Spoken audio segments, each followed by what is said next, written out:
तुम्हाला जर तुमच्या मुलांच्या शिक्षणाचा खर्च म्हणजे शाळेची फी असो, कॉलेजची फीज असो, वह्या पुस्तकं असो, ट्युशनचे फीज असो, या सगळ्या खर्चाचं जर टेन्शन घ्यायचं नसेल ना, तर हा व्हिडिओ शेवटपर्यंत पहा, कारण की हा व्हिडिओ खूप इन्फॉर्मेटिव्ह होणार आहे तुमच्यासाठी. तर चला व्हिडिओला स्टार्ट करूयात. पण व्हिडिओला स्टार्ट करण्या अगोदर जर तुम्ही चॅनलवरती नवीन असाल आणि चॅनलला अजूनही सबस्क्राईब केलं नसेल ना, तर चॅनलला सबस्क्राईब करून ठेवा, म्हणजे अशीच इन्फॉर्मेटिव्ह व्हिडिओज तुम्हाला या चॅनलवरती पाहता येतील. तर चला व्हिडिओला स्टार्ट करूयात. जेव्हा मी बऱ्याच लोकांशी बोलतो ना SIP बद्दल, त्यांना SIP यासाठी सुरू करायची असते की त्यांना त्यांच्या मुलाचं जर उच्च शिक्षण घ्यायचं आहे, पोस्ट ग्रॅज्युएशन किंवा काहीतरी डिग्री वगैरे घ्यायचं आहे, त्याच्यासाठी पैसे जमा करायचे आहेत त्यांना, आणि त्यासाठी ते लोक आत्तापासून SIP करत आहेत. म्हणजे थोडक्यात काय, तर सगळ्यांचा जो मेन फोकस आहे तो मुलांवरती आहे. म्हणजे त्यांचं शिक्षण असो किंवा त्यांना जेव्हा ते तरुण होतील 20 वर्ष, 22 वर्ष, 23 वर्ष, तेव्हा त्यांच्याकडे काहीतरी पैसे जमा असायला हवे, म्हणजे त्यांना जर व्यवसाय करायचा असेल तर ते व्यवसाय करू शकतील. यासाठी ते लोक SIP करण्याचा विचार करतात. आणि साहजिकच आहे, चांगली गोष्ट आहे ना, कारण की मुलांकडे पैसे असतील तरच त्यात काहीतरी गोष्टी ते करू शकतील. तर हा उद्देश ठेवून ते SIP सुरू करतात. पण ही SIP असते फक्त 1000, 2000, 3000, 4000 रुपयाची, आणि 20 वर्ष भरल्यानंतर त्यातून एक चांगली वेल्थ क्रिएट होईल. पण प्रत्येकाला 20 वर्ष कंटिन्यू भरणं पॉसिबल होणार नाही, कारण की बऱ्याच वेळा आहे ना, आपल्या ज्या एमर्जन्सीज आहेत किंवा इतर गरजा आहेत ना, त्या येतात आणि त्यामुळे SIP पुढे कंटिन्यू होऊ शकत नाही. हा अनुभव मला खूप आहे की जे लोक अशा उद्देश घेऊन SIP सुरू करतात, पण नंतर 2-2.5 वर्ष, 3 वर्ष, 4 वर्षानंतर SIP बंद होते, काहीतरी घरामध्ये अर्जन्सी येते, आणि जर एकदा SIP बंद झाली की ती परत सुरू होत नाही. म्हणूनच आजच्या व्हिडिओमध्ये मी तुम्हाला एक अशी SIP सांगणार आहे की जी तुम्हाला पुढचे 20 वर्ष नाही भरायचे आहेत, फक्त 7 वर्ष भरायचे आहेत. फक्त 7 वर्ष SIP भरायची आणि पुढची नंतर बंद करून टाकायचे. पुढे काय होणार आहे ते मी तुम्हाला सांगतो. तर समजा तुमचं मूल हे 1 वर्षाचं असेल, 2 वर्षाचं असेल, 3 वर्षाचं असेल, जेवढ्या वर्षाचं असेल तेवढ्या वर्षाचं.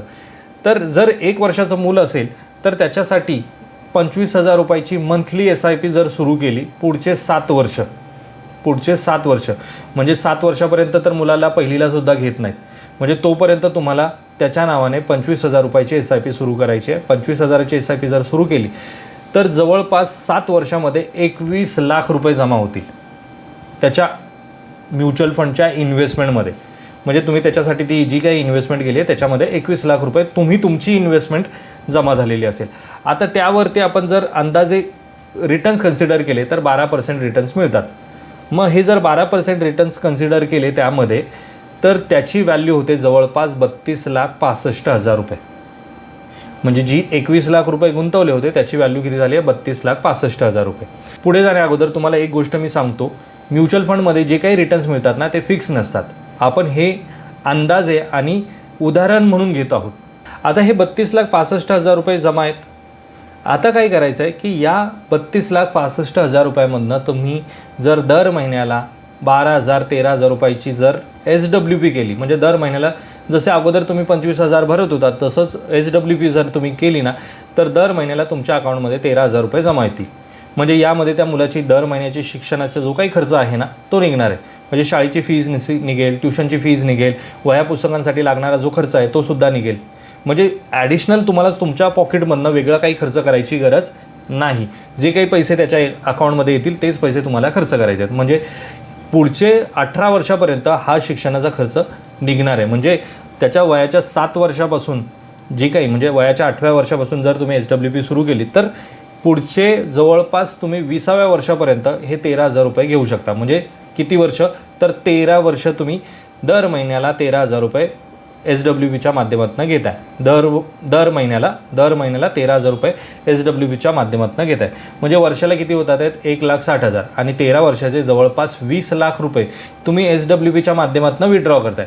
म्हणजे जेवढे 21 लाख रुपये तुम्ही इन्व्हेस्ट केले होते त्यातले 20 लाख रुपये तुम्ही तर अशा प्रकारे विड्रॉ करताय. पण सगळ्यात मोठी गंमत ती आहे, ती म्हणजे 20 वर्षाचा जेव्हा तुमचा मुलगा होईल, त्याचं ग्रॅज्युएशन कंप्लीट झालेलं असेल, त्यावेळेस त्याच्या अकाउंटमध्ये जवळपास 1 करोड रुपयाची व्हॅल्यू क्रिएट झालेली असेल.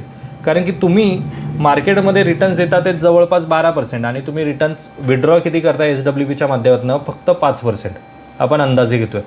तर तरीसुद्धा जी राहिलेली व्हॅल्यू आहे ना ती रिइन्व्हेस्ट होते त्याच्यामध्ये, आणि रिइन्व्हेस्ट झाल्यामुळे पैसे ऑटोमॅटिकली ग्रो होतात. आणि जेव्हा तो त्याचं ग्रॅज्युएशन होईल ना तर त्याच्याकडे जवळपास 1 करोडची व्हॅल्यू क्रिएट झालेली असेल. आपण 1 करोडसुद्धा कन्सिडर नको करूयात, आपण 70-80 लाख रुपये जरी कन्सिडर केले तरी खूप आहे. कारण की 20 लाख रुपये तर ऑलरेडी काढलेले आहेत, विड्रॉ केलेले आहेत. मग राहिलेली जी अमाऊंट आहे ती सगळेच्या सगळे आपलं प्रॉफिट आहे. म्हणजे 50 लाख रुपये जरी मिळत आहेत तरी खूप चांगली व्हॅल्यू आहे ना. कारण की जर अशा प्रकारे जर आपण सेव्ह करण्याचा प्रयत्न केला तर नाहीच पोचणार तेवढ्यापर्यंत, तेवढ्या अमाऊंटपर्यंत पण नाही पोचणार. किंवा इन केस आपण टर्म इन्शुरन्स कशासाठी घेतो माहिती आहे ना, की जर उद्या कधी मला काहीतरी झालं तर कंपनी एक चांगला अमाऊंटचा व्हॅल्यू माझ्या घरातल्या लोकांना देते आणि ती व्हॅल्यूवरती नंतर पुढचे त्या मुलांचे शिक्षण, त्यांचा खर्च, ह्या सगळ्या गोष्टी चालत राहतात.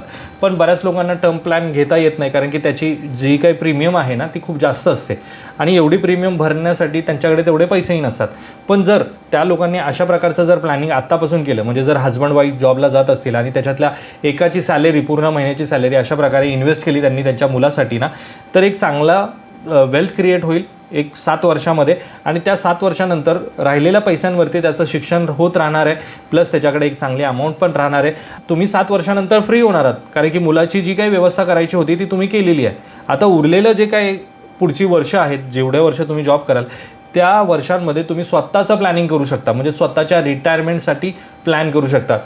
असंच जर तुम्ही जशी ही 7 वर्षासाठी केली, नंतर तुम्ही तुमच्या स्वतःसाठी पुढचे 10 वर्ष 15 वर्षासाठी SIP करू शकता आणि त्यातून चांगला वेल्थ किंवा चांगला कॉर्पस तयार करू शकता, जेणेकरून तुम्ही तुमच्या रिटायरमेंटचं लाईफ व्यवस्थित घालवू शकाल.